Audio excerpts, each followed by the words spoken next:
کل کی رات میں نے اپنے باپ کو خواب میں دیکھا، میں نے اپنے باپ کو خواب میں دیکھا اور انہوں نے مجھ سے کہا کہ میں عذاب میں مبتلا ہوں، میں عذاب میں مبتلا ہوں، جاؤ شیخ عبد القادر کے پاس دعا کراؤ۔ وہ آیا لڑکا، غوث پاک سے یہ کہنے لگا کہ میرے باپ کا ایسا ایسا حال ہے۔ آپ نے نظر نیچی فرمائی اور تھوڑی دیر کے بعد فرمایا تیرا باپ میرے مدرسے میں کبھی آیا تھا؟ میرے مدرسے میں کبھی آیا تھا؟ تو اس کے بیٹے نے کہا کہ ہاں، ہمارے والد ایک مرتبہ کسی عالم کو اندر داخل کرنے کے لیے آئے تھے۔ کہا پھر جاؤ، واپس چلے جاؤ۔ وہ واپس چلا گیا۔ اس دن رات کو خواب میں دیکھتا ہے اس کا باپ خواب میں آیا اور کہنے لگا بیٹا مبارک ہو، تو ادھر عبد القادر جیلانی کے پاس گیا، ادھر اللہ نے مجھے اٹھا کر جنت میں بھیجا، میرا عذاب بھی ختم ہو گیا، میں تو اب باغیچوں میں ٹہل رہا ہوں، لیکن تو وہاں کی حاضری پر پابندی کرنا، جاتے آتے رہنا۔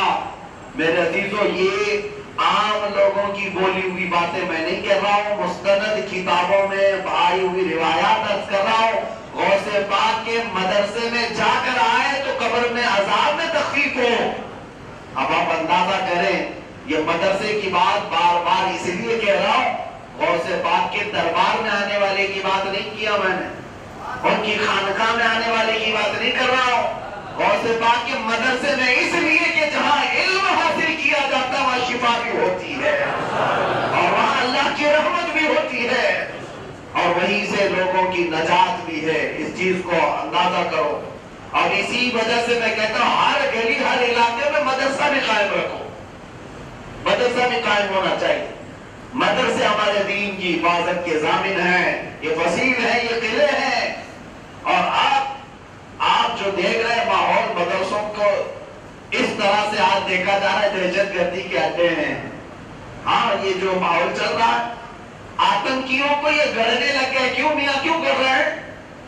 مدرسے کیوں کر رہے ہیں؟ اس لیے کہ انہیں پتا ہے یہ مدرسے باقی رہے تو انسان بنتے رہیں گے، اور ان کو حیوان چاہیے، ان کو صرف وہ حیوان چاہیے جو پیشاب پیتا ہو، گوبر کھاتا ہو، اور یہ مدارس انسان بناتے ہیں۔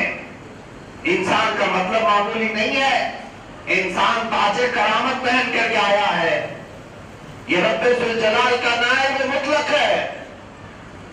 انسان عزتوں کا مالک ہوتا ہے، غلاظتوں کا نہیں، اور یہ مدرسہ سکھاتا ہے کہ حلال کیا ہے، حرام کیا ہے، اور مدرسہ ہی سکھاتا ہے کہ انسان کی زندگی عروج و ارتقاء پر کیسے جاتی ہے۔ اسی لیے یہ مدرسے آج گڑھنے لگ گئے لوگوں کو، اور تکلیف ہونے لگ گئی، کبھی مدرسے کی گرانٹ ختم کر دیں گے، کبھی مدرسے میں کچھ اور ہم داخل کر دیں گے، وہ کھوس دیں گے، یہ کھوس دیں گے۔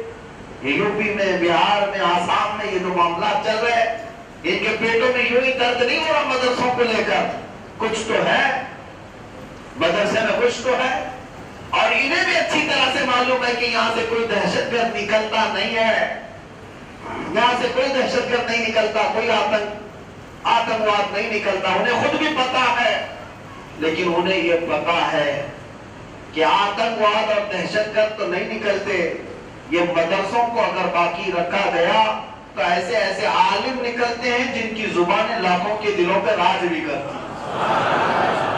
ہم بھی تو کسی مدرسے کی پروڈکٹ ہیں، آپ کے سامنے ہم جو بیٹھے ہوئے کسی مدرسے کی پروڈکٹ ہے، اور مدرسہ مسجدیں، دیکھیں آپ مسجدیں بناتے ہیں، مسجدیں پوری تعمیر کر لیا، سنگ مرمر بھی لگا دیا، اس میں پورے جھومر بھی لگائے، پنکھے بھی لگائے، ساری چیزیں، لیکن آباد کرنے کے لیے مدرسے کا ہی کوئی آنا پڑے گا، محراب میں وہی جائے گا جو مدرسے سے آیا ہوا ہو۔ اب آپ جاہل کو رکھ لیتے تو الگ بات، لیکن اصول تو یہی ہے، مدرسے کا پڑھاؤ یا تو حافظ قرآن ہوگا یا عالم دین ہوگا، وہ محراب میں جاتا ہے۔ مسجد 50 کروڑ کی بھی کیوں نہ بن جائے، لیکن ایک غریب کسان کا بیٹا حافظ قرآن ہو تو وہی مسجد کو آباد کرتا ہے۔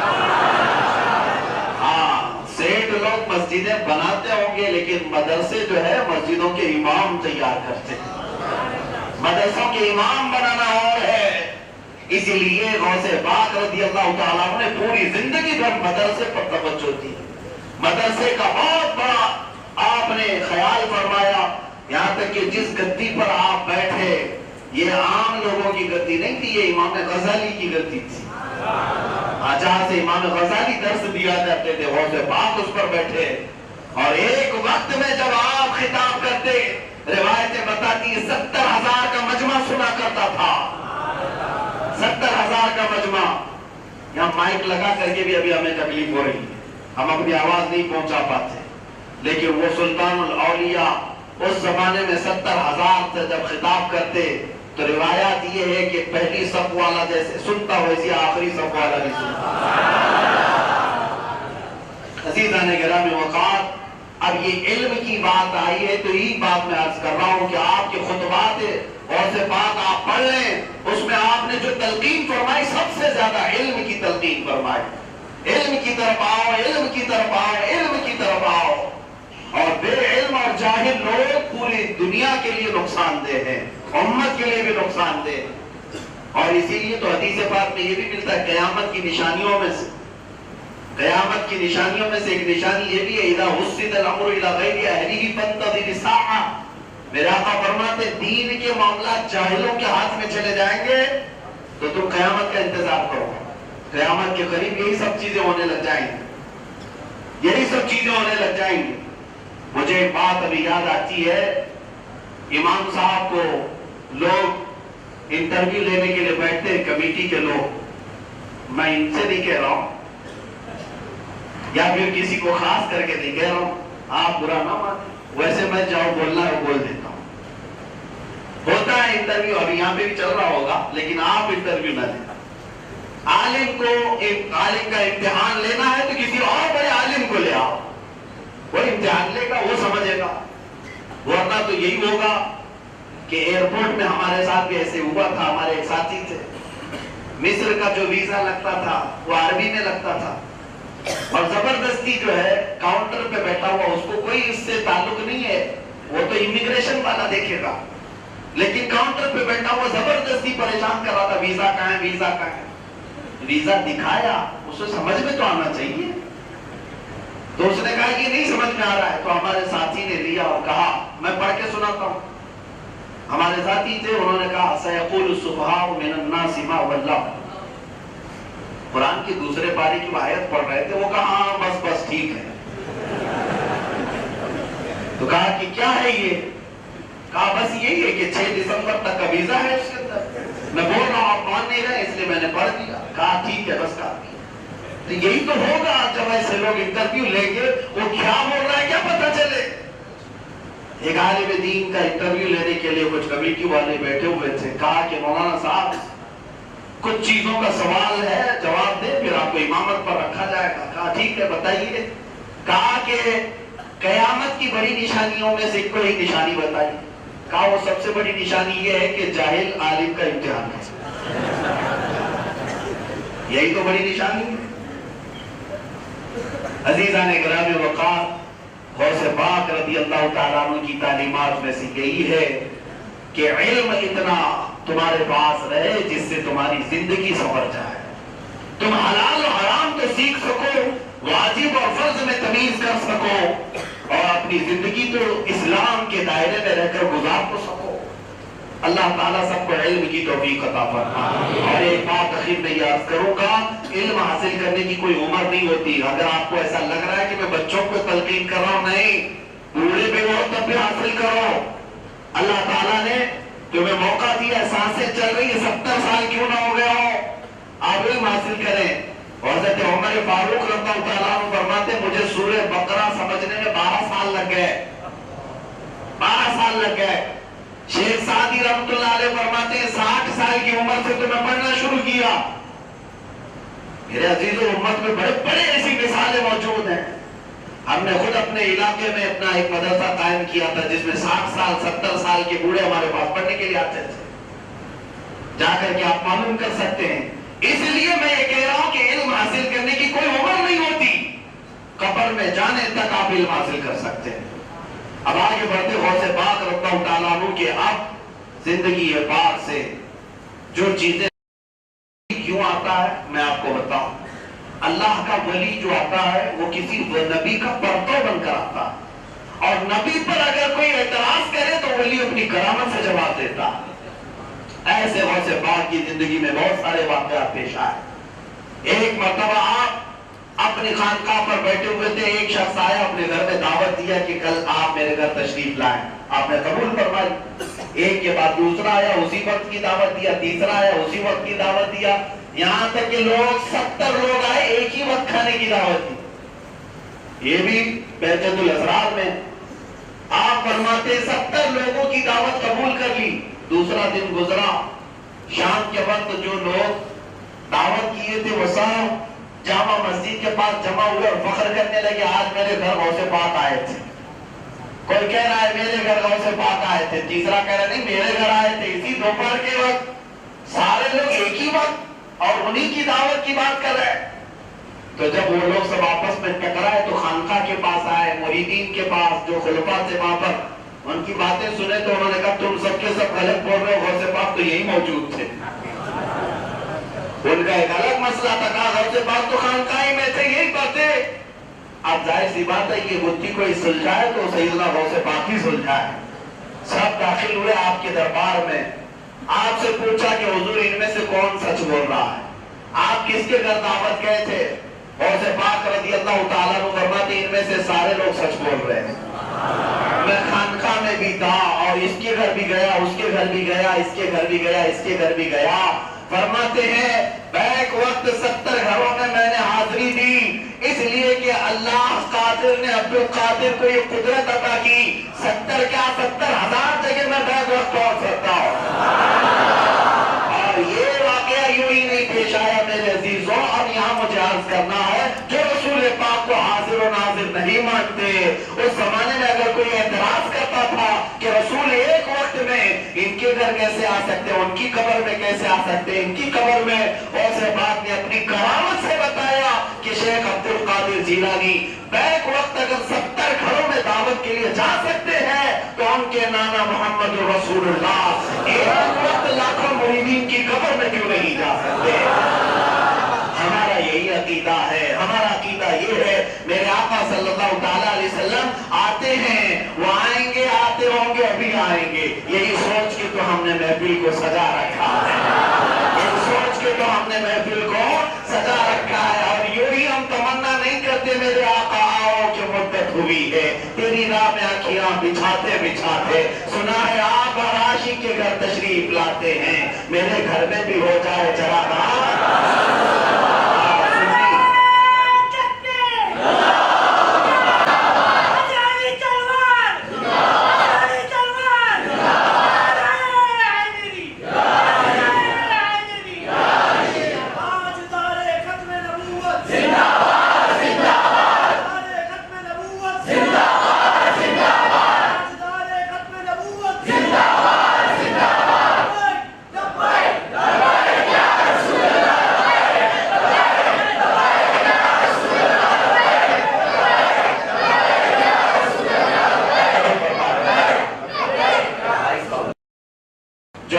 جو جھگڑے کرتے رہتے ہیں رسول پاک حاضر ہے ناظر ہے کہ نہیں، غیب ان کو ہے کہ نہیں، اس پر انہوں نے کہا تھا حاضر و ناظر و بشر و نور و غیب کو چھوڑ، حاضر و ناظر و بشر و نور و غیب کو چھوڑ، شکر کر کے وہ تیرے عیبوں کو چھپائے ہوئے ہیں۔ خالد تو ابھی بات کرتا ہے مصطفیٰ کریم حاضر ہے کہ ناظر ہے، غیب ہے کہ نہیں ہے، نور ہے کہ بشر ہے، تجھے کیا لینا ہے اس مصطفیٰ کے مقام کا، کیا تو جانتا ہے؟ اتنا شکر کر کے تیرے عیبوں پر وہ پردہ ڈالے ہوئے ہیں۔ عزیزان گرامی وقار، سلطان الاولیاء غوث الاعظم دستگیر نے بتایا میرے رسول حاضر بھی ہیں اور ناظر بھی ہیں۔ ہم نے اعلیٰ حضرت کا ایک ترجمہ پڑھا، اس سے سمجھ میں آتا ہے مولا تعالیٰ نے میرے رسول کو کیا بنا کر بھیجا ہے، داعیاً الی اللہ بإذنہ وسراجا منیرا۔ اللہ فرماتا ہے آپ کو اللہ کی طرف بلانے والا داعی بنا کر بھیجا اور چمکنے والا سورج بنا کر بھیجا ہے۔ کس کو؟ رسول اللہ کو۔ اب مجھے بتاؤ سورج سے آپ یہ کہتے ہیں کہ امریکہ میں طلوع ہوا ہے، انگلینڈ میں طلوع ہوا ہے، افریقہ میں طلوع ہوا ہے، وہ الگ سورج ہے، ہندوستان کا سورج الگ ہے، پاکستان کا سورج الگ ہے، عرب کا سورج الگ ہے۔ ارے اس افق پر سورج طلوع ہوتا ہے اور ہر ملک میں پہنچتا ہے، اس کی روشنی ہر ایک آتی ہے اور یہ سورج کہاں سے آ رہا ہے؟ اللہ عاشقوں کی زبان سے پوچھے تو پتہ چلتا ہے رسول پاک صلی اللہ تعالیٰ علیہ وسلم کے قدموں کا غسالہ لے کر سورج بنایا گیا۔ اعلیٰ حضرت فاضل بریلوی نے فرمایا کٹورے تاروں نے بھر لیے تھے۔ معراج کی شب حضور پاک صلی اللہ تعالیٰ علیہ وسلم کے جسم ناز پر جو رحمت و انوار کی بارشیں کی گئی تھی اور بارشوں کے قطرے ان تاروں نے اپنے اندر بھر لیے تھے تو آج پوری کائنات کو روشنی دے رہے ہیں۔ جس کے اترن سے سورج پوری دنیا کو روشن کرتا ہو اور وہ محمد الرسول اللہ کی ذات بیت وقت سارے مومنین کی آنکھوں نہیں جا سکتے۔ ہم یہاں سے پکارے وہ وہاں سے سنے مصطفیٰ کی سماعت پہ، اور رسول پاک صلی اللہ تعالیٰ علیہ وسلم آئیں گے، ضرور آئیں۔ جس کو ٹینشن ہے وہ نہ کہے، ہمیں تو یقین ہے، ہمیں تو یقین ہے۔ ہم تو یہ کہتے ہیں، وہ بزرگوں نے ہمیں یہ کہا بھی ہے، میرے جنازے پہ رونے والوں فریب میں ہو بغور دیکھو، میرے جنازے پہ رونے والوں فریب میں ہو بغور دیکھو، مارا نہیں ہو لباس غم نبی میں لباس ہستی بدل گیا۔ مطلب کیا ہے؟ محبت نبی اتنی تھی کہ غم ستا رہا تھا جدائی کا، اس لیے موت کا لباس پہن لیا، جا رہا ہوں مصطفیٰ سے ملاقات کے لیے، بس اتنا سا فرق ہے، یہاں سے جا رہا ہوں وہاں حضور کی بارگاہ۔ دیکھ تو نیازی ذرا سو گیا کہ دیوانہ، یہ بھی تو کہا گیا، دیکھ تو نیازی ذرا سو گیا کہ دیوانہ، ان کی یاد میں شاید آنکھ لگ گئی ہوگی۔ یہ عاشقوں کے لیے کہا جاتا ہے۔ میرے عزیز و حضور پاک قبروں میں ہماری تشریف لائیں گے۔ ہاں اب آگے میں بڑھتا ہوں، یہ حاضر و ناظر کا مسئلہ۔ حضور پاک صلی اللہ تعالیٰ علیہ وسلم حاضر بھی ہیں ناظر بھی ہیں۔ سنیو عقیدہ ہے آپ کا؟ حاضر کا مطلب ہے میرے آقا ہمارے ساتھ ہیں، اور ناظر کا مطلب ہے وہ اپنے قبر انور سے ہی ہر چیز کو ملاحظہ بھی فرما رہے ہیں، ہر چیز کو ضرور دیکھ بھی رہے ہیں۔ اور قرآن تو کہتا ہے اے رسول ہم نے آپ کو گواہ بنا کر بھیجا۔ مجھے بتاؤ گواہ کون ہوتا ہے؟ دیکھنے والا گواہ ہوتا ہے یا اندر چھپا ہوا گواہ ہوتا ہے؟ قرآن کہتا ہے شاہدن انا ارسلناک شاہدن، ہم نے آپ کو گواہ بنایا۔ گواہ وہ ہوتا ہے جو موقع پر موجود ہو، صحیح بات ہے، جو موقع پر موجود ہو، اور دوسرے نمبر پر وہ واقعہ دیکھ رہا ہو، تبھی اس کی گواہی کورٹ میں قبول کی جائے گی۔ دیکھا نہیں اور تھا نہیں تو اس کی گواہی نہیں قبول کی جائے گی۔ اب رسول کو اللہ فرما رہا ہے ہم نے آپ کو گواہ بنا کر بھیجا ہے، اس کا مطلب ہے میرے آقا امت کو دیکھ بھی رہے ہیں اور امت کے ساتھ موجود بھی ہے۔ یہ حاضر و ناظر کا مسئلہ ہم تو دلیلوں سے سمجھاتے ہیں، ویسے پاک اپنی کرامت سے سمجھاتے ہیں۔ ایک عیسائی جو ہے یہ بھی کہنے لگ گیا تھا ہمارے نبی افضل ہیں اس لیے کہ مردوں کو زندہ کرتے تھے۔ عیسیٰ علیہ السلام مردوں کو زندہ کرتے تھے، محمد رسول اللہ مردوں کو تو زندہ نہیں کرتے تھے۔ کہاں ہے قرآن میں؟ بتاؤ۔ قرآن میں موسیٰ علیہ السلام کا مردوں کو زندہ کرنے کا تذکرہ تو آیا ہے لیکن رسول کا نہیں آیا۔ وہ یہ کہہ کر کے عیسائی مبلغ سب کو بھڑکا رہا تھا، کئی مسلمانوں کو گمراہ کر رہا تھا، عیسیٰ علیہ السلام افضل ہیں۔ اور سے پاک تک جب یہ بات پتا چلی، کہا کہ افضل ہونے کا مطلب مردوں کو زندہ کرنا ہے؟ اگر اس کے سامنے یہی کیٹیگری ہے، افضل ہونے کا معیار اور کسوٹی یہ ہے کہ مردوں کو زندہ کرنا ہے، تو بلاؤ میں چلتا ہوں۔ اور اس کو بلایا گیا اور شیخ عبد القادر جیلانی اس عیسائی مبلغ کے ساتھ قبرستان میں گئے اور کہا تو جس قبر پر ہاتھ رکھے گا میں زندہ کر کے تو میرے مصطفیٰ کی بات کر رہا ہے، رسول اللہ مردوں کو زندہ نہیں کرتے تھے، تجھے علم نہیں، تجھے علم نہیں۔ تو اس نے کہا کہ یہ بڑی بڑی باتیں کر رہے ہوں گے، ایک پرانی قبر پر ہاتھ رکھا تو غوث پاک نے فرمایا اس کو زندہ بعد میں کرتا ہوں، پہلے یہ بتاتا ہوں اس میں کون سو رہا ہے۔ فرماتے ہیں یہ 200 سال پہلے کا مردہ ہے، 200 سال پہلے اس کا انتقال ہوا، اپنی زندگی میں گانا گاتا تھا اور پیسے کماتا تھا اور یہی اس کا پیشہ تھا۔ اب تم دیکھو اسے زندہ کیا جائے تو گاتے اٹھے گا۔ لوگ میرے نبی کے غیب پر اعتراض کرتے ہیں، یا غوث پاک 200 سال پہلے کے حالات قبر کے بتا رہے ہیں. اس عیسائی نے کچھ نہیں کہا. ظاہر سی بات ہے جب اتنی بڑی باتیں آئیں گی تو سب کی ساری چیزیں ڈھیلی ہو جائیں گی.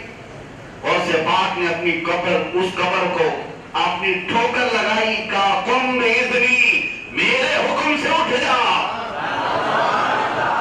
روایات ہے کہ قبر شک ہوئی اور مردہ اپنے کفن سمیت کھڑا ہوا، گانا گاتے ہوئے جس طرح سے اپنے زمانے میں کرتا تھا. پھر آپ نے اس کو زندہ سارے لوگوں کے سامنے دکھایا، پھر قبر میں وہ واپس گیا. اب اس عیسائی مبلغ کا ہاتھ پکڑ کر کے غوث پاک نے پوچھا، عیسیٰ علیہ السلام مردوں کو زندہ کرتے تھے، کیا تو نے دیکھا ہے؟ کہا نہیں، صرف پڑھا ہے. اور عبد القادر کو مردہ زندہ کرتے ہوئے سنا ہے یا دیکھا ہے؟ اس نے کہا میں نے دیکھا بھی اپنی آنکھوں سے. کہا اس کی زبان پر ہاتھ رکھا اور فرمایا میں ہرگز یہ نہیں کہتا کہ عیسیٰ علیہ السلام سے عبد القادر افضل ہے. اے عقل کے اندھے، تو نے جس چیز کو معیار بنایا افضل ہونے کا، مردوں کو زندہ کرنا، یہ اللہ نے امت مصطفیٰ کے اولیاء کو عطا کیا ہے.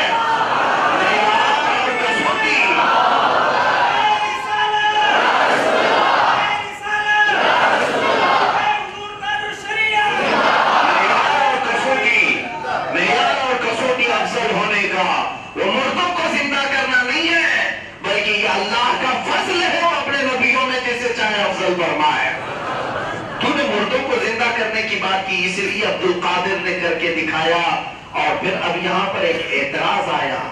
لوگوں نے پوچھا کہ اکثر قم بإذن اللہ کہا جاتا. عیسیٰ علیہ السلام جب کسی مردے کو زندہ کرتے تو یوں کہتے اللہ کے حکم سے کھڑا ہو جا.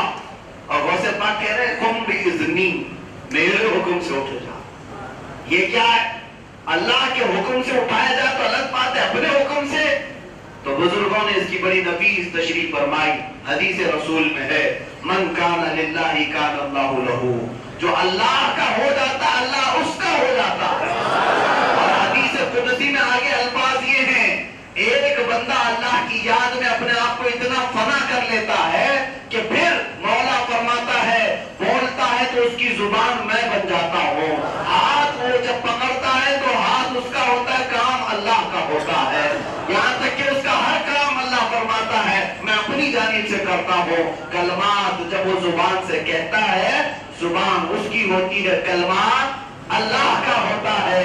اگر غوث پاک کی زبان سے یہ نکلا قم بإذنی، میرے حکم سے اٹھ جا، تو ہم یہی کہتے ہیں کہ زبان عبد القادر کی تھی، کلمہ مولا رب العزت کا تھا. عزیزان گرامی وقار، احیاء موتا حضور پاک صلی اللہ علیہ وسلم سے بھی ثابت ہے، مردوں کو زندہ کرنا حضور سے بھی ثابت ہے. لیکن عقل کے اندھے جب اعتراض کرتے تو غوث پاک کس چیز سے بتاتے؟ اپنی کرامت سے بتا دیتے تھے. بہت سارے ایسے واقعات ملتے ہیں جنہوں نے انکار کیا، انہیں غوث پاک نے اپنی کرامت سے سمجھا دیا. اور کچھ لوگ ایسے بھی ہیں جن کو حضور پاک صلی اللہ تعالیٰ علیہ وسلم کی طاقت اور قوت سے انکار. ایک بڑی عمدہ گفتگو ہم نے پڑھی تھی، غوث پاک معراج کے واقعے پر بیان کر رہے تھے. حضور پاک صلی اللہ تعالیٰ علیہ وسلم معراج کی شب میں کیا خصوصیت کیا ہے معراج کی؟ سارا سفر اپنی جگہ پر، لیکن بات یہاں آ کر کے لوگوں کو وسوسے میں ڈالتی ہے کہ اتنے شارٹ ٹائم میں کیسے ہو سکتا ہے. بیت المقدس جانا، نبیوں کی امامت کرنا، آسمانوں کا سفر کرنا، رب سے ملاقات کرنا، جنت و دوزخ کو دیکھنا، واپس آنا. لیکن یہ کہتے ہیں کہ اتنے شارٹ ٹائم میں کہ 1 منٹ بھی نہیں لگا، زنجیر بھی ہلتی رہی، بستر بھی رہا گرم، عرش گئے پھر آئے محمد صلی اللہ علیہ وسلم. سیدنا غوث پاک بھی یہی بیان کر رہے تھے مسجد میں. یہ بولتے رہتے ہیں، ہوا میں اڑاتے رہتے ہیں، چھوڑو جانے دو، یہ کہہ کر محفل سے اٹھ کے چلا گیا. اپنے گھر گیا اور اس کا گھر دریا کے کنارے تھا. مچھلی پکڑ کر لایا، اپنی بیوی سے کہا مچھلی ہے تیار کرو، میں غسل کر کے آتا ہوں. غسل کرنے کی گیا، ڈوب گیا. اور تاریخ میں بتایا گیا کہ ڈوب گیا تو دوسری طرف نکلا، عورت بن گیا. اور کوئی بادشاہ کا شہزادہ اسے اٹھا کر لے گیا، بیوی بھی بنا لیا اور شادی بھی کر لیا، اس کے ساتھ رہ بھی گیا. اس کو تو پتا تھا کہ میں کیا ہوں، لیکن اس سے کئی بچے بھی پیدا ہوئے. تقریباً 13-14 سال تک کی زندگی وہاں گزارتا رہا. ایک دن پھر وہ غوطہ لگانے دریا میں آیا، ڈوبا تو ادھر نکلا، مرد پھر سے بنا۔ اللہ رب العزت جسے جو چاہے اپنی قدرت سے بنائے اور دکھائے۔ وہ اپنی پہلی بات تو یہ کہ شکر گزار بن گیا کہ میں بڑی مصیبت سے باہر آیا ہوں۔ اس سے بڑی مصیبت کیا تھی کہ اصل کیا تھا بدل گیا تھا۔ واپس آیا تو کہا پتہ نہیں اتنا لمبا عرصہ وہاں گزار کر کے آیا ہوں، بیوی ہے بھی کہ بھاگ گئی پتہ نہیں۔ اپنے گھر گیا، جیسی دروازہ کھولا تو اس کی بیوی مچھلی صاف کر رہی تھی، مچھلی صاف کر رہی تھی۔ اس نے پوچھا کہ کیا کر رہی ہو؟ کہا ابھی تو مچھلی دے کر گئے تھے، ابھی اتنی جلدی آ گئے، کیا کروں گی؟ وہ ٹینشن میں آ گیا، خوف پریشان ہو گئے، یہ کیسے ہو سکتا ہے؟ میں 13-14 سال گزار کر آ رہا ہوں اور پتہ نہیں کس کی بیوی کس کی ماں بن کر کے، اور یہ مچھلی صاف کر رہی، ایسا کیسے ہو سکتا ہے؟ یاد رکھنا میرے عزیزوں، یہ مولا تعالیٰ جس کے لیے چاہے زمانے کو گھیر دے، جس کے لیے چاہے زمانے کو طول کر دے، مولا کی قدرت ہے۔ اب وہ ٹینشن میں آیا، بیوی نے جب کہا ابھی مچھلی دے کے گئے ہو، تب اسے یاد آیا کہ میں غوث پاک کا بیان سن رہا تھا، شیخ عبد القادر جیلانی معراج کا بیان کر رہے تھے اور میں وہاں سے اٹھ کر آیا تھا، اسی کی پاداش اور سزا میں شاید مجھے یہ دکھایا گیا ہوگا۔ دوڑ کر کے گیا، واپس گیا تو دیکھا ابھی غوث پاک معراج کا واقعی بیان کر رہے تھے، ابھی بیان چل رہا تھا، ابھی بیان چل رہا تھا۔ وہ مجمع میں جا کر کونے میں بیٹھ گیا، غوث پاک نے نظر ڈالی اور فرمایا اب تو واقعہ سمجھ میں آ گیا ہوگا، اب تو سمجھ میں آ گیا ہوگا۔ میرے عزیزو ظاہر سی بات ہے، ایسا دکھانے کے بعد کس کو نہیں سمجھ میں آیا؟ اللہ غوث پاک کی کرامت آج پھر ظاہر فرمائے، اور ان عقل کے اندھوں کو مولا غوث پاک کی کرامت سے پھر دوبارہ ایسی سمجھ عطا کرے کہ میرے رسول کی طاقت کو پھر سے ملاحظہ کرے۔ غوث پاک رضی اللہ تعالیٰ عنہ نے ذات رسول پر جل کر بھی حملے کیے گئے، اپنی کرامتوں سے جواب دیا، اپنی کرامتوں سے جواب دیا۔ عزیزان گرامی وقار، اب ایک بات جو مجھے عرض کرنی تھی وہ یہ ہے کہ اب آخر میں جو اصل بات ہے وہ یہ ہے میرے عزیزوں کہ جس چیز کی آپ کو بھی ضرورت ہے مجھے بھی ضرورت ہے، وہ کیا ہے؟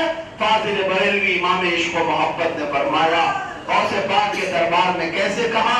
تجھ سے در سے سگ اور سگ سے ہے مجھ کو نسبت، تجھ سے در سے سگ کہتے ہیں کتے کو، اور سگ سے ہے مجھ کو نسبت، میری گردن میں بھی ہے دور کا ڈورا تیرا۔ یہ جو سب سے ضروری بات ہے جس کی آپ کو بھی ضرورت ہے مجھے بھی ضرورت ہے، کون سی چیز ہے؟ وہ نسبت کی ضرورت ہے، نسبت۔ غوث پاک کی بارگاہ میں مجدد وقت کا یہ کہتا ہے اے غوث تجھ سے تیرے در کو نسبت ہے، تیرے دربار سے باہر کے کتے کو اور کتے سے مجھے نسبت ہے۔ کون کہہ رہا؟ امام وقت جس کو جبل الاستقامت، کنز الکرامت، آقا نعمت، امام اہل سنت، امام محمد رضا خان کہا جاتا ہے، وہ کہہ رہے مجھے تیرے دربار کے کتے سے نسبت ہے۔ اور پھر آگے کیا بڑی عمدہ بات کہی، میری گردن میں بھی ہے دور کا ڈورا تیرا، اور جس کی گردن میں یہ ڈورا ہوتا ہے اس نشانی کے سگ ہیں نہیں مارے جاتے، اس نشانی کے جو سگ ہیں نہیں مارے جاتے، حشر تک میرے گلے میں رہے پٹا تیرا، کیونکہ آوارہ کتوں کو کوئی بھی پکڑ کر لے جاتا ہے، اور جس کتے کے گلے میں پٹا ہوتا ہے اسے میونسپلٹی والے بھی نہیں پکڑتے۔ کیوں؟ اس لیے کہ وہ پٹا بتاتا ہے اس کا کوئی مالک ہے، مالک ہے، یہ پالتو، یہ فالتو نہیں ہے، یہ پالتو ہے، فالتو نہیں ہے، یعنی آوارہ نہیں ہے، پالا ہوا ہے۔ اسی لیے اپنے آپ کو آوارہ نہیں سمجھنا میرے عزیزوں، اپنے آپ کو آوارہ مت چھوڑنا، جب بھی باہر نکلو تو قادری نسبت ساتھ میں لے کر کے اور جس کے ساتھ قادری نسبت ہے تو پھر اس کا حال یہ ہوتا ہے کیا دبے جس پہ حمایت کا وہ بن جاتے، شیر کو خطرے میں لاتا نہیں کتا تیرا۔ غوث پاک کے دربار سے نسبت ہو جائے کتا بھی شیر بن جاتا ہے، کتا بھی شیر بنتا ہے۔ اور یہ واقعات کی ضرور میں جا کر کے نہیں میرے عزیزوں، غوث پاک رضی اللہ تعالیٰ عنہ کیا اگر سلسلہ ہمیں میسر ہے تو الحمدللہ۔ میں نے کافی سال پہلے آپ کی کرامات میں ایک چیز پڑھی تھی، اس کے بعد سے خوف دل سے نکل گیا، اللہ تعالیٰ بچا کچا وہ بھی دور فرمائے، جو خوف ہے وہ بھی دل سے اللہ تعالیٰ دور فرمائے۔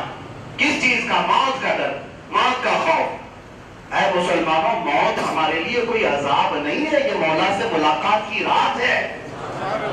ہاں، حبیب کو حبیب سے ملانے والی برج کا نام موت ہے۔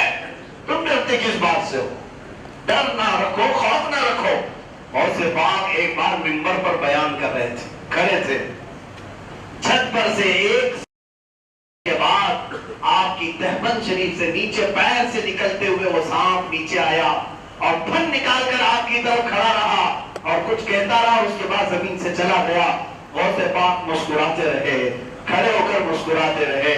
اور اس کے بعد لوگوں نے پوچھا، مریدین نے، سرکار یہ کیا ماجرا ہے؟ اتنا خطرناک سانپ آپ کی گردن پر آیا، جسم پر آیا، لباس پر آیا، پیروں میں آیا اور پھر سامنے کھڑا ہوا۔ تو غوث پاک کیا فرماتے سنو، وہ کہتے ہیں لوگوں کیا تم نے میرا نام نہیں سنا؟ میرا نام عبد القادر ہے۔ کیا فرماتے؟ میرا نام عبد القادر ہے، میں قادر کا بندہ ہوں، میں قادر کا بندہ ہوں اور قدر پر یقین رکھتا ہوں کہ مولا جب تک نہیں چاہے گا اس طرح کے 1000 سانپ بھی میرا کچھ نہیں کر سکے، اور اگر مولا نے مقدر میں رکھا تو یہ سانپ کیا چونٹی بھی میری موت کا ذریعہ بن سکتی ہے۔ یہ قدر ہے، یہ تقدیر ہے۔ غوث پاک فرماتے ہیں اس سانپ نے جو مجھ سے کہا وہ سننا چاہتے ہو، سنو۔ اس نے کہا، اے عبد القادر، میں نے 70 سے زیادہ اولیاء کو اس طرح سے آزمایا، مگر آپ کی شان کی طرح میں نے کسی کو نہیں پایا۔ ایسے ثبات و استقامت کہ منبر سے آپ نے ذرا برابر بھی جسم تک نہیں ہلایا، یہ استقامت آج قادری غلاموں میں آنے کی ضرورت ہے۔ یہ ثبات و استقامت ہونی چاہیے۔ میرے عزیزوں، میں آپ کو سانپوں سے نہیں ڈرا رہا ہوں کہ سانپ اب تمہاری گردن میں آئے گا، تمہارے جسم میں آئے گا، بلکہ اگر کوئی زہریلا موذی بھی آ جائے، موذی کہتے ہیں ایذا دینے والے، موذی کسے کہتے ہیں؟ ایذا دینے والے کو۔ موذی کی بجائے آج موتی کہا جاتا ہے۔ بات تھوڑی سی فرق ہے، نقطے کا فرق ہے، نقطہ لگتا ہے تو موتی موذی ہوتا ہے، اور ویسے وہ بغیر نقطے کا بھی موذی ہے، بغیر نقطے کا بھی ایذا دینے والا۔ میں آپ سے کہتا ہوں، قادری غلاموں کو کوئی موذی کچھ نہیں کر سکے گا جب تک مولا تعالیٰ کی منشا نہیں ہوگی۔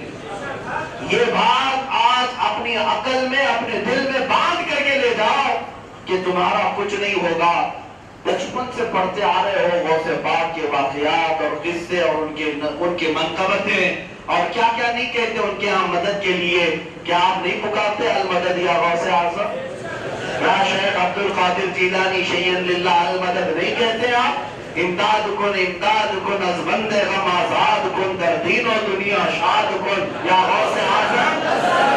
ارے جو بندہ غوث اعظم کو دستگیر کہتا ہے وہ ادھر سے بھاگے، ادھر سے بھاگے، ادھر سے ڈرے، ادھر سے ڈرے، نہیں سمجھ میں آتا۔ یا تو پھر پوری نسبت تو نے حاصل نہیں کی، یا اپنے غوث پر تجھے یقین نہیں ہے۔ یاد رکھو غوث اعظم کا حال یہ ہے، انہوں نے منبر سے کہا تھا میرا مرید مشرق میں ہو اور میں مغرب میں ہوں، اور اس کا سطر کھل جائے، مجھے وہاں سے پکارے تو میں یہی سے مدد کروں گا۔ جو غوث ہماری سطر پوشی کر سکتا ہے، یقیناً وہ ہماری بہت ساری آفات و بلیات میں بھی ہمارے ساتھ کھڑا ہو سکتا ہے۔ ہاں، اتنا یقین رکھو، اپنی نسبتوں کو پختہ رکھو، پکا رکھو۔ یہی چیز آج سب سے زیادہ ضروری ہے۔ اس نشانی کے جو سگ ہیں نہیں مارے جاتے۔ حشر تک میرے گلے میں رہے پٹا تیرا۔ میرے عزیزوں، بی جے پی کانگریس کے پٹے ڈال کر فخر کرنے والوں، میں آپ سے کہتا ہوں فخر کرو تو قادری پٹے پر فخر کرو۔ آگے 5 سال کے بعد بدل بھی سکتے ہیں، آج اس کا پٹا ڈالا، کل اس کا پٹا ڈالا، پھر تیسرے دن کتے کا پٹا ڈال دے۔ اتنا ہی ہوگا، تم کو 500 کے لیے پٹا ڈال کر کے گھومنا پڑتا ہے۔ پٹے والے لوگ ہی تو ہیں۔ ابھی الیکشن کے موقع پر ان کے گلوں میں دیکھو اس کا پٹا، اس کا پٹا، کوئی ادھر کی نشانیاں، کوئی ادھر کی نشانیاں، یہ ڈال ڈال کر کے گھوم رہا ہوں، فخر کر رہا ہے، یہ دیکھو میں اس پارٹی کا ہوں، میں اس پارٹی کا ہوں۔ الحمدللہ آج تک ایسے کسی پٹے کے ڈالنے کی ہمیں نوبت نہیں آئی، مولا آخری عمر تک نہ لائے۔ ہماری دعا تو یہی ہے، اے اللہ رب ذوالجلال آخری سانس تک اگر ہمیں غلامی عطا کر تو قدمان مصطفیٰ کی غلامی. ہاں رسول پاک کے نالے پاک کا واسطہ جو سر پہ رکھنے کو مل جائے نالے پاک کے حضور تو پھر کہیں گے کہ ہاں تاجدار ہم بھی ہیں. ہمارا تو بس اتنا ہی ہے. قادری غلامی پر فخر کرو, نسبت غوث پر فخر کرو. اسی لیے اعلیٰ حضرت نے کیا کہا دربار رسالت میں جانتے؟ وہ اعلیٰ حضرت جنہوں نے 1000 سے زیادہ کتابیں لکھی, 55 علوم و فنون پر جنہیں مہارت ہے, علم قرآن میں علم تفسیر میں ذخیرے رکھ دیے, کنز الایمان دیا, فتاوی رضویہ دیا, یہ سب رکھا تھا. عبادتیں اپنی جگہ پر, صدقات و خیرات اپنی جگہ پر, 1 مہینے میں پورے حافظ قرآن بنے, یہ سب فضیلتیں اپنی جگہ پر. لیکن رسول اللہ کے دربار میں جب وسیلہ پیش کرنا ہے, اعلیٰ حضرت یوں نہیں کہتے یا رسول اللہ مجھے قبول کر لے, میں نے فتاوی رضویہ لکھا ہے, میں نے ترجمہ قرآن کنز الایمان رکھا ہے, یا رسول اللہ قبول کر لے میں نے ہدایت بخشش لکھی ہے. بلکہ اعلیٰ حضرت کہتے ہیں تیری سرکار میں لاتا ہے رضا اس کو شفیع, تیری سرکار میں لاتا ہے رضا اس کو شفیع جو میرا غوث ہے اور لاڈلا بیٹا تیرا. وسیلہ بھی بارگاہ رسول میں پیش کیا تو کس کو پیش کیا؟ دربار غوث کی نسبت ایسی اعلیٰ حضرت کو حاصل تھی, تبھی تو سر چڑھ کر کے بولتے تھے. میرے عزیزو آج ہم نے محسوس کیا جس کے سینے میں قادری نسبت آئے گی انشاءاللہ وہ حق سر چڑھ کر بولے گا, سر چڑھ کر بولے گا. کیونکہ اس منبر پر غوث پاک کھڑے ہوتے تھے جہاں بڑے بڑے وقت کے سلاطین بھی آیا کرتے تھے. بغداد کے ایسے خلیفہ بھی موجود تھے جنہوں نے ہزاروں کو موت کے گھاٹ اتارا. اس سرزمین پر غوث پاک جب بیان کرتے تھے تو کسی کا خوف نہیں تھا. غوث پاک جب گئے تھے تو حضرت ابوبکر حضرت عمر کا نام لینے پر وہاں کے خلیفہ کوڑے مارتے تھے, شیعہ تھے. ایسے حالات میں غوث پاک رضی اللہ تعالیٰ عنہ بغیر کسی خوف کے خطبہ دیا کرتے. ایک بار خلیفہ مستنجد باللہ آیا تھا اشرفیوں کی تھیلی لے کر کے آپ کے پاس کہ آپ نذرانے میں قبول کر لیجئے. ہر کوئی نیتا اور ہر کوئی وزیر اور بادشاہ علماء کو خریدنے کے لیے پہلے تھیلی دیتے. اب کے زمانے میں تھیلی نہیں لفافہ ہو گیا ہے, پہلے تھیلیاں دی جاتی تھی, اب لفافے میں چلا جاتا ہے. تو میرے عزیزو اس کے ذریعے سے بہت سارے لوگ زبانوں کو بند کرنے کی کوشش کرتے ہیں. یہ مولانا بہت بولتے ہیں, ان کو کچھ اچھا خاصا دیا کرے تو ہمارے اوپر تو نہیں بولیں گے. خلیفہ مستنجد باللہ آیا سونے کے سکے بھری ہوئی تھیلی لے کر, غوث پاک نے منع کیا رکھ لو. اس نے اصرار کیا کیا ہدیہ نہیں قبول کرتے آپ, سنت نہیں ہے؟ آپ نے کہا ضرور سنت ہے, لاؤ. وہ تھیلی دیا اور اس کو نچوڑا تو اس سے خون نکلنے لگا, خون نکلنے لگا. خلیفہ مستنجد باللہ غش کھا کر کے گر گیا. میں تو سونے کے سکے ڈال کر لایا تھا, اس میں سے خون نکل رہا ہے. تو جب اٹھا تو غوث پاک نے فرمایا کہ اگر تیری نسبت کا مجھے خیال نہ ہوتا تو اتنا خون اس سے نکالتا کہ تیرے دربار تک پہنچتا. کہا یہ کیا ہے؟ کہا یہ غریبوں کا چوسا ہوا خون ہے, مظلوموں سے حاصل کیا ہوا مال ہے. مجھ سے تو مجھے خریدنے آیا یا تو مجھے دینے آیا؟ وہ طائب ہوا, سچی توبہ کیا, غوث پاک کا مرید بنا. اور اس کے بعد سرکار غوث پاک رضی اللہ تعالیٰ عنہ نے پوری خلافت کے نظام کو اصلاح کے ذریعے سے ایسا سنوارا کہ ایک خلیفہ جب توبہ کیا تو اس وقت کے جتنے گورنر ظالم تھے سب کو کہ علماء کا سیاست سے کیا تعلق ہے, آپ سیاست پہ کیوں بولتے ہیں؟ میں کہتا ہوں علماء ہی سیاست کے حقدار تھے. تو تم آج آ کر کے زبردستی بیٹھے ہو. ظاہر سی بات ہے ہمارے ہاں, میں اب یہاں علماء کو کہتا ہوں, علماء سیاست کا مطلب تم کیا سمجھو؟ یہی سیاست جھوٹ بولنا, دھوکہ دینا, گنڈا گردی کرنا, گنڈے پالنا, لوگوں کو ڈرا دھمکا کر کرسی حاصل کرنا. سیاست اس کا نام نہیں ہے. سیاست جو میں کہہ رہا ہوں اس سیاست کو جو صدیق اکبر نے فرمائی, فاروق اعظم نے فرمائی ہے. سیاست کا مطلب ہوتا ہے لوگوں کے نفع کا کام کرنا, اصلاح کرنا. یہ عالم سے زیادہ بہتر کون کر سکتا ہے؟ وہ علماء ربانیین جو باعمل علماء تھے, انہیں امت کی اصلاح کی ذمہ داری دی گئی تھی. وہ تو گوشہ نشین ہو گئے, کوئی گدی نشین ہو گیا, کوئی خلوت نشین ہو گیا. تو ظاہر سی بات ہے جب میدان خالی ہوتا, ہمارے یہاں محاورے میں ایک بات کہی جاتی ہے, کھلا میدان کتوں کا راج. جب میدان کھلا پڑا رہتا ہے تو کتے ہی تو وہاں پر جم جاتے ہیں. اگر آپ چلتے پھرتے رہیں گے تو کتے نہیں آتے. آج ایسی حالت جس میدان سے آپ دور جائیں گے وہاں جاہل آ ہی جائیں گے. علماء ربانیین نے اس کو ترک کیا, دوری اختیار کی. میں آج یہ بات کیوں ریپیٹ کر رہا ہوں؟ پچھلے سال میں نے عرض کیا تھا کہ غوث پاک کا سیاست میں کیا کردار تھا.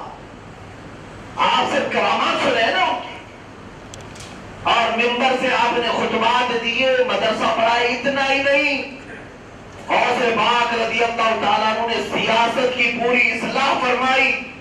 خلیفوں جتنے خلفاء آتے تھے ان کی اصلاح فرمائی. گورنروں کو متعین کیا, مقرر کیا.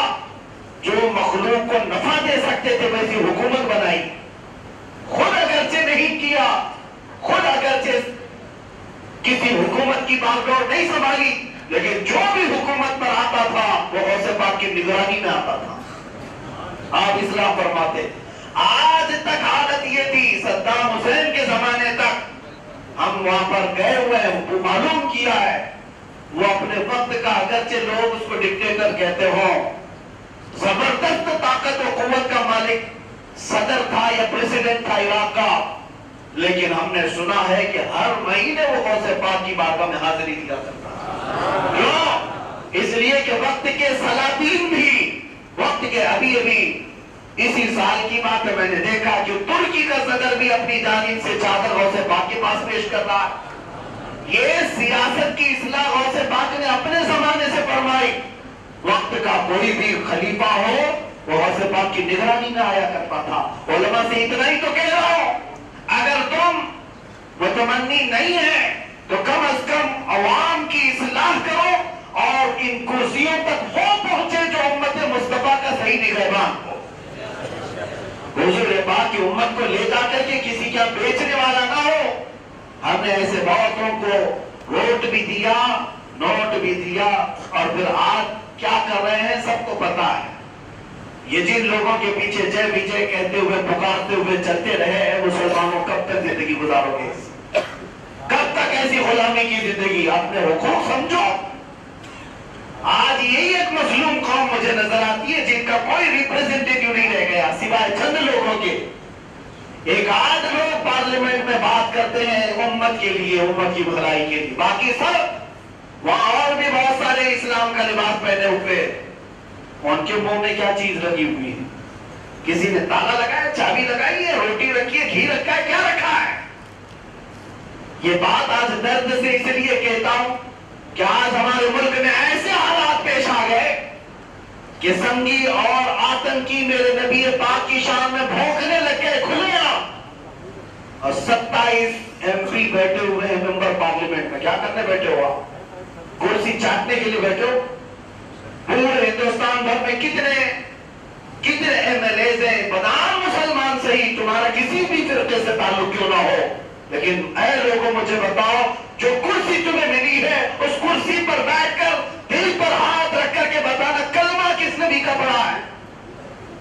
ظاہر سی بات ہے تم نے بھی تو محمد رسول اللہ ہی کہا ہوگا نا, لا الہ الا اللہ محمد رسول اللہ. اگر اسی نبی کا کلمہ پڑھے ہو تو اس نبی کی عزت تمہیں اتنی بھی پیاری نہیں کہ اس کے اوپر آنچ آئے, لوگ حملے کرنے لگے تو تم اپنے اثر اور رسوخ کا بھی استعمال نہیں کر رہے, بات تک نہیں کرنا چاہتے. آج یہ سب سزا ہے تمہاری بھی ہماری بھی. ظاہر سی بات ہے جو امت کی ترجمانی نہیں کر سکتا, ایسے گدھوں کو بٹھاؤ گے تو امت کو بیچ کر ہی تو آئیں گے. ظاہر سی بات ہے. اور اسی لیے ایک حکیم نے کہا تھا بازار میں جاؤ, یہ اس میں کوئی ایسا نہیں ہے کہ کوئی شریعت کا مسئلہ ہے. اس حکیم نے لطیفے کے طور پر کہا تھا جانور اگر تمہیں لینا بھی پڑے تو بازار میں سے گدھا کبھی نہیں خریدنا یہ سوچ کر کہ مال اٹھاتا ہے, لے کر جاتا ہے, آتا ہے, بلکہ کتا لے لینا کم سے کم تمہاری حفاظت تو کرتا ہے, بھونکتا ہے دوسروں پر اور تمہاری حفاظت تو کرتا ہے. اسی طرح یہ مثال میں اس لیے عرض کر رہا ہوں کہ بعضوں کو ہم نے گدھا بنا کر کے بھیجا ہے, وہ زندگی پر پارٹی کی غلامی میں اپنی شب و روز گزار دیے اور غلامی کا پٹا پہن کر کے دنیا سے چلے گئے. اور ایسے حمال بن کر کے رہ گئے، ارے میاں وہاں اوپر والے لوگ ناراض ہو جائیں گے، کچھ نہیں بول سکتا، کچھ نہیں بول سکتا۔ اس سے بہتر تھا کہ ان زندگیوں سے آزادی حاصل کرتے اور اپنے ضمیر کو مردہ تو نہیں کرتے، اپنے دلوں کے اندر موجود باتوں کو ختم تو ایسے ہی زیر زمین دفن تو نہیں کرتے، کھل کر کے آتے، ذات مصطفیٰ پر، اسلام پر، قرآن پر، اللہ کی ذات پر جب بات آ رہی ہے تب ان کے سامنے اب اور کون سی تمہاری مصلحت اور حکمت رہ گئی؟ عزیزان گرامی وقار، اب میں اپنی گفتگو کو سمیٹتے ہوئے ایک نصیحت ضرور کر کے جاؤں گا۔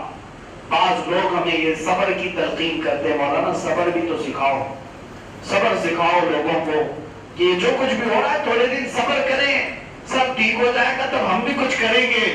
تمہیں پتہ نہیں ہے یہ بزدلوں کی باتیں، صبر کرنا کس وقت ہمیں بتایا گیا؟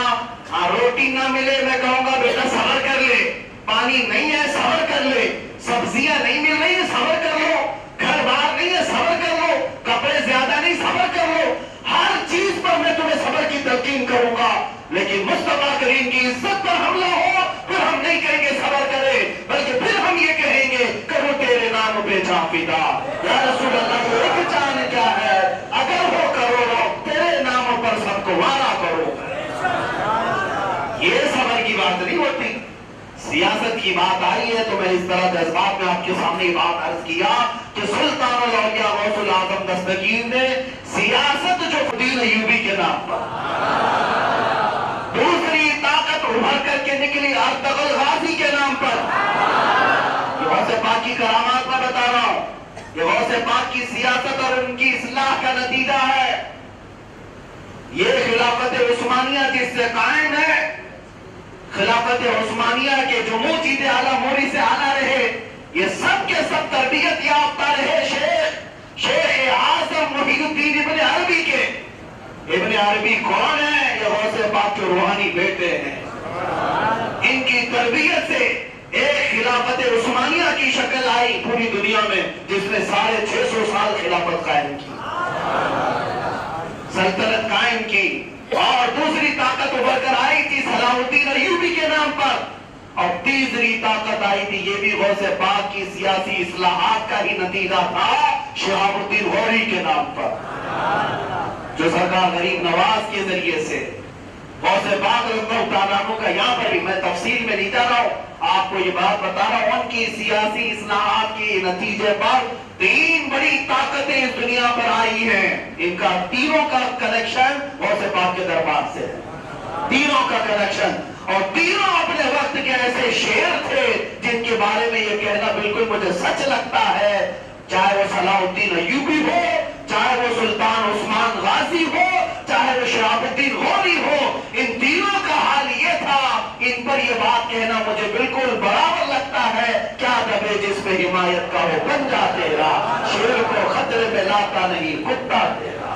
غوث پاک کے دربار کی یہ نسبتی تھے اور پوری دنیا ان سے خوف زدہ تھی، پوری دنیا ان سے خوف زدہ تھی۔ تمہیں پتا ہے فلسطین کے یہودی اور عیسائی اور یورپ کے عیسائی اور یہودی، یہ لکھی ہوئی کتابوں میں بات ہے، مائیں عیسائی ماں اور یہودی مائیں اپنے بچوں کو سلاتی تھی رات میں، یہ کہہ کر کے بیٹا سو جا صلاح الدین آ جائے گا، یہ ڈراتے ہیں نا بچوں کو کہ یا بیٹا سو جا پولیس آ جائے گا، بوڑھا آ جائے گا۔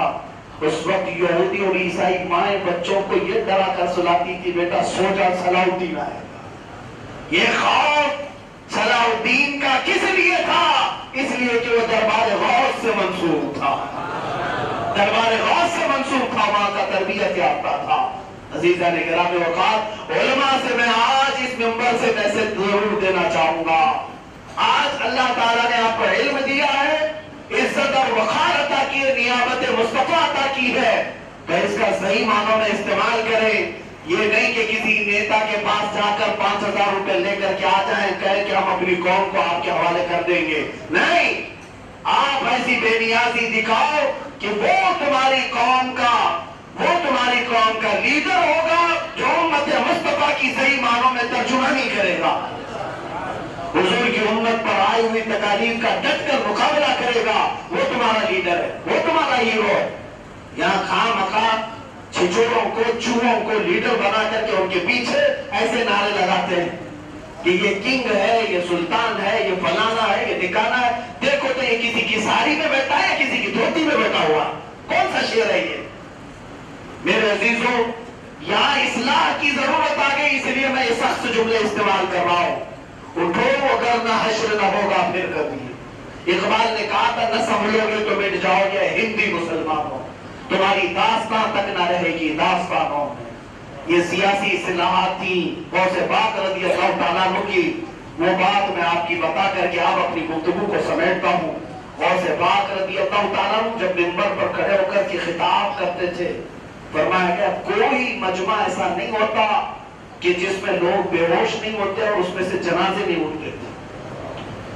آپ کی خطابت کے بعد، آپ کی تقریر کے بعد لوگ اتنی توبہ کرتے، اتنا. احمد جان کا وہ واقعہ سنا ہوگا جو شیر کی سواری کرتے تھے، اور غوث پاک کے دربار کا ایک کتا آیا اور دم زدن میں ان کے شیر کو چیر کر کے رکھ دیا، شیر کو پھاڑ دیا. یہ ایسی سنی سنائی بات نہیں، لکھی ہوئی کتابوں میں بات ہے. ایک پتلا دبلا پتلا کتا شیر کو پھاڑ دیا. کیوں دیا؟ اب تک تو سنا تھا شیر جنگل کا راجا ہوتا ہے، کتا کب سے راجا ہو گیا؟ بات در حقیقت یہ ہے، یہاں پر شیر اور کتے کا مسئلہ نہیں ہے، یہاں پر تو دربار غوث کی نسبت کا معاملہ ہے. آج چاہے وہ کتا ہی کیوں نہ ہو، اس دروازے سے نسبت کیا ہو جائے وہ شیروں پر بھی بھاری ہو جائے گا. عزیزان گرامی، اعلیٰ حضرت فاضل بریلوی رضی اللہ تعالیٰ عنہ کو پڑھتے ہیں، واہ کیا مرتبہ ہے غوث بالا تیرا، اونچے اونچوں کے سروں سے ہے قدم، عورتوں کے سر وہاں تک نہیں پہنچ سکتے جہاں تک کہ غوث پاک کا قدم پہنچتا ہے. اولیاء اکرام کا مقام کیا ہے غوث پاک کے دربار میں؟ فرماتے اعلیٰ حضرت سر بھلا کیا کوئی جانے کے ہے کیسا تیرا، اے غوث سر بھلا کیا کوئی جانے کے ہے کیسا تیرا. اولیاء ملتے ہیں آنکھیں وہ ہے تلوا تیرا، جو ولی قبل ہوئے یا بعد ہوئے سب ادب رکھتے ہیں دل میں میرے آقا تیرا. اور سارے اقطاب جہاں کرتے ہیں کعبے کا طواف، کعبہ کرتا ہے طواف در والا تیرا. اور غوث پاک کے دربار میں یہ اعلیٰ حضرت نے خراج عقیدت پیش کیا، جس کی ممبر بنی گردن اولیاء، جس کی ممبر بنی گردن اولیاء، اس قدم کی کرامت پہ لاکھوں سلام. غوث اعظم امام التقا والنقا، چل بڑے شان قدرت پہ اس سلام کو آخر تک یاد رکھنا. اور پھر اپنے کفن پر بھی غوث اعظم کا نام لکھ کر کے جانا، اپنے مردوں کو بھی لا الہ الا اللہ محمد رسول اللہ اور درود پاک کے بعد غوث پاک کا نام اپنے کفن پر لکھ کر کے جانا. انشاءاللہ العزیز قبر میں بھی سہارا ہو جائے گا، قبر میں بھی سہارا ہو جائے گا. اس لیے کہ ہم نے بے شمار واقعات پڑھے بھی ہیں، سنے بھی ہیں. اب وقت اتنا نہیں ہے کہ ساری کرامتیں آپ کو بتاؤں، غوث پاک رضی اللہ تعالیٰ عنہ کی ساری کرامتیں بتاؤں، اتنا وقت نہیں ہے. لیکن اتنی بات ضرور عرض کروں گا کہ اللہ تعالیٰ نے اپنے محبوب سید الانبیاء صلی اللہ علیہ وسلم کو جیسے سارے نبیوں میں مقام عطا کیا ہے، ویسے غوث پاک کو سارے اولیاء میں مقام عطا فرمایا ہے. اور سارے نبیوں نے جس طرح محمد رسول اللہ کو معجزات عطا کیے، غوث پاک رضی اللہ تعالیٰ عنہ عکس جمیل ہے مصطفیٰ کریم صلی اللہ علیہ وسلم کے. اور آپ نے خود اپنے قصیدے میں بھی کہا سارے اولیاء کسی نہ کسی نبی کا پرتو ہوتے ہیں، اور میں الحمدللہ محمد مصطفیٰ کا پرتو بن کر آیا ہوں. مولا ہمارے گردنوں پر غوث پاک کی قادریت کا پٹا آخری سانس تک قائم ہو جائے. ہم سب کو قادری غلاموں میں رکھ مولا، قادری کر قادری رکھ قادریوں میں اٹھا، قادری کر قادری رکھ قادریوں میں اٹھا، قادری کر قادری رکھ قادریوں میں اٹھا. قدر عبد القادر قدرت بما کے واسطے. وآخر دعوانا الحمدللہ رب العالمین.